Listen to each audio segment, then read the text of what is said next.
అన్నా నేనేం చేశానన్నా, నేను చాలా బాగుంటున్నా కానీ నాకేంది ఈ బాధలు? అడ్డదిడ్డంగా బతికే వాళ్ళని బ్రహ్మాండంగా బతుకుతున్నారు, నేను దేవుడిని నమ్ముకొని అన్ని మానుకొని పద్ధతిగా ఉంటుంటే అసలు నాకేందండి ఈ బాధలో? అరే ఒకటి పోతే ఒకటే అబ్బే ఏందో నాన్న, నాకు అసలు సుఖమే లేదు, నా బతుకంతా ఇంతే. తమ్ముడా చెల్లి, ఒక్క మాట, లోకస్తులు బాగుంటారు నాన్న, బాగుంటారు.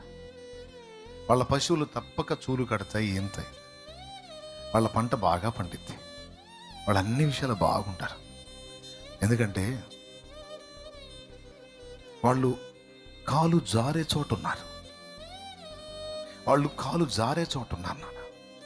ఆకస్మికముగా ఆపద సంభవించి అధపాతాళానికి దిగిపోతారు నాయన.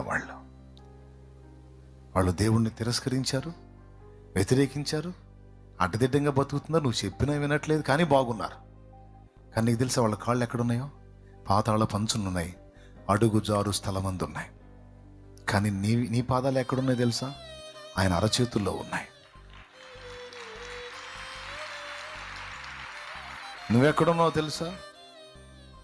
ఆయన ఏర్పాట్లో, ప్రణాళికలో, ఆయన శిక్షణములో ఉన్నావు.